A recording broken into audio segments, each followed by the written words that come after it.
Pria itu memiliki kebiasaan aneh. Sebelum pergi, ia akan menempelkan selotip di pintu. Setelah tiba di tujuannya, ia dengan cepat mengamati sekelilingnya setelah membuka pintu, lalu dengan tenang duduk di depan wanita itu.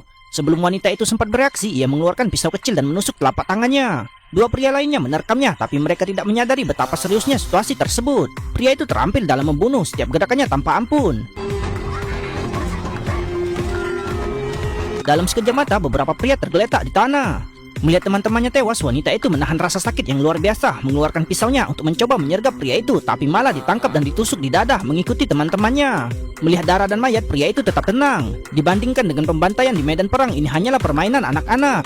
Namun dalam pertempuran, saudara baiknya dipenggal oleh musuh. Meskipun ia membunuh semua orang, ia menderita PTSD pasca trauma. Sebagai akibatnya terpaksa pensiun dini dan membutuhkan pengobatan harian untuk menjaga kondisi mentalnya. Namun pria yang telah memberikan begitu banyak kontribusi kepada negara ini tidak menerima perlakuan yang pantas, terpaksa tinggal di jalanan untuk menghabiskan malam di bawah jembatan.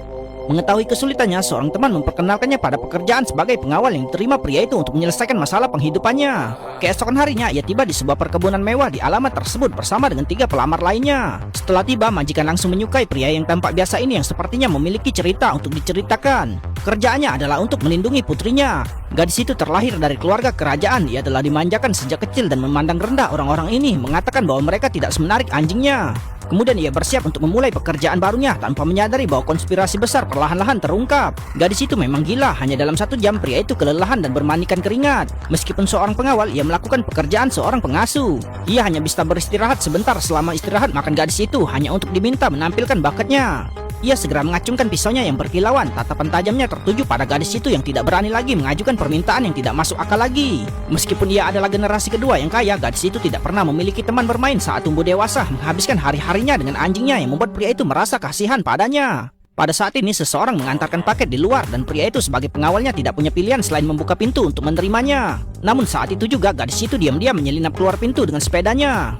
Namun mereka belum jauh berjalan ketika sebuah sepeda motor mendekati gadis itu. Karena pria itu tidak bersenjata, ia hanya bisa berjongkok dan berpura-pura mengeluarkan pistolnya, membiarkan pengendara sepeda motor itu mengambil beberapa foto sebelum pergi. Namun tepat saat sepeda motor itu melewatinya, ia memperhatikan tato mereka. Meskipun semuanya berjalan damai, kali ini majikan sangat tidak puas dan melancarkan cercaan terhadap pria itu. Untungnya istri majikan memahami dan menganggap suaminya bereaksi berlebihan. Gadis itu dilindungi oleh pengawal dan ia baru berusia 9 tahun. Ingin keluar dan bermain adalah hal yang wajar. Atas permintaan majikan, pria itu bertindak sebagai pengemudi dan pengawal, membawa ibu dan anak perempuan itu berbelanja di mall. Tanpa diduga, pada saat itu pria itu melihat sepeda motor itu lagi. Berasa ada yang salah, ia segera naik mobilnya, menyuruh ibu dan anak perempuan itu untuk mengencangkan sabuk pengaman mereka dan buru-buru pergi. Meskipun ia merasa hal itu aneh, prioritas pria itu adalah untuk melepaskan diri dari kejaran sepeda motor yang mengejar mereka. Melihat sepeda motor lain berusaha keras untuk mengejar, pria itu memanfaatkan lampu merah untuk mempercepat lajunya. Setelah melepaskan diri dari sepeda motor, pria itu buru-buru kembali ke rumah besar dan menemui putri majikannya untuk menanyakan apa yang telah terjadi. Gadis yang tidak lagi menyembunyikan apapun mengklaim bahwa majikan pria itu saat ini bukanlah ayahnya. Ia mengatakan ia berasal dari keluarga kerajaan, tapi ayahnya ingin menikahkannya dengan pria berusia 50 tahun untuk mendapatkan lebih banyak kekuasaan. Secara kebetulan, paman gadis itu dan ayahnya yang berselisih memperebutkan warisan telah membawa gadis itu dan ibunya ke Perancis dengan dalih melindungi mereka. Setelah mendengar seluruh cerita, pria itu menyadari ada sesuatu yang tidak beres. Untuk mengungkap kebenaran, ia mengeluarkan pistol saat turun ke bawah dan mulai mencari paman gadis itu. Tapi tepat saat ia sampai di pintu, ia mendengar pihak lain menawarkan gadis itu dan ibunya sebagai alat tawar-menawar. Pria itu bertanya mengapa mereka melakukan ini, tapi pihak lain hanya mengatakan bahwa mereka tidak membutuhkannya lagi dan bahwa ia harus mengemasi barang-barangnya dan pergi karena mereka telah menjual gadis dan ibunya. Mendengar ini, pria yang dibutakan oleh amarah segera mengeluarkan pistolnya dan mengarahkan ke musuhnya.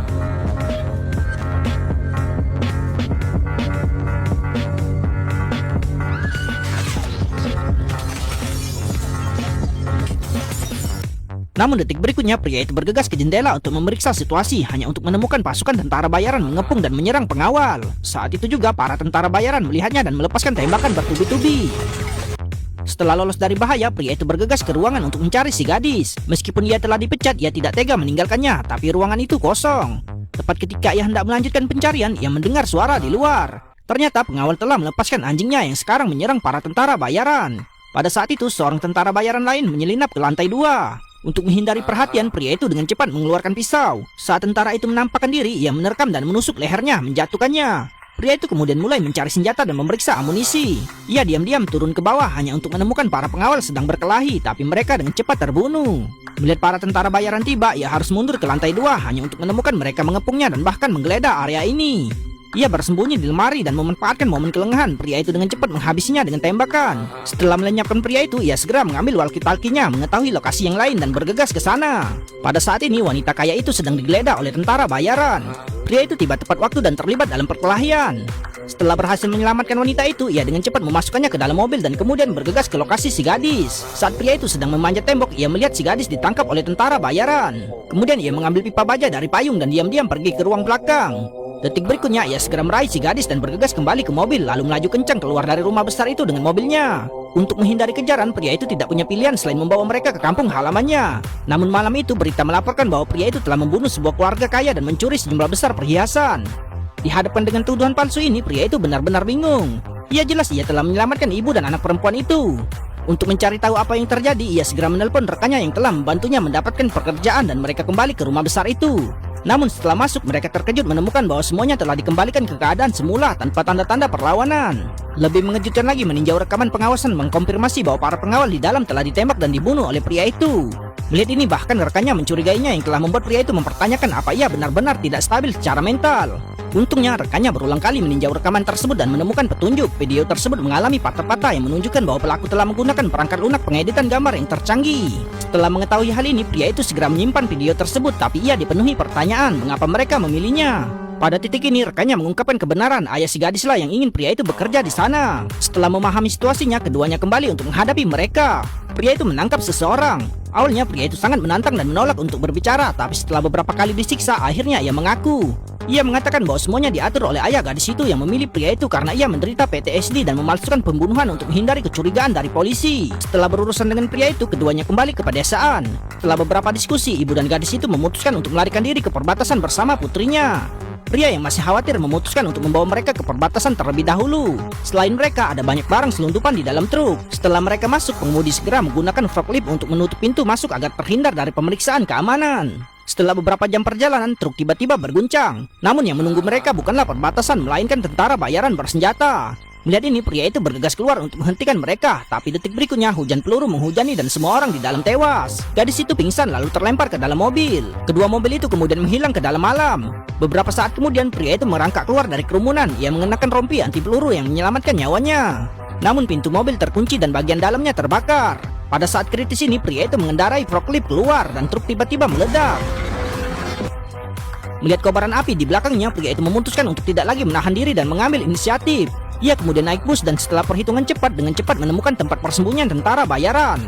Jadi ia buru-buru membeli pesawat dan memperoleh perangkat peralatan anti-teroris khusus. Ia kemudian langsung melompat dari pesawat dengan cepat menyesuaikan jalur penerbangannya dan berhasil mendarat di markas tentara bayaran jahat itu. Setelah memeriksa bawa senjata dan peralatan dalam kondisi baik, pria itu diam-diam menerobos masuk ke gedung dan menggunakan celah di dinding di sudut menembak jatuh peralatan pengawasan. Dua penjaga keamanan yang kebingungan sebelum mereka sempat bereaksi, mereka dibantai. Ia sekarang seperti iblis yang kejam menemukan gadis kecil itu hanya dalam 2,5 menit dan dengan membawa informasi tentang gadis itu benar-benar melenyapkan seluruh kelompok tentara bayaran. Namun setelah menyelamatkannya, pria itu mencegah ayah kandung gadis itu memaksanya menikahi pria berusia 50 tahun, langsung pergi menemui pria itu. Pada akhirnya pria itu mengadopsi gadis itu dan mereka hidup bahagia.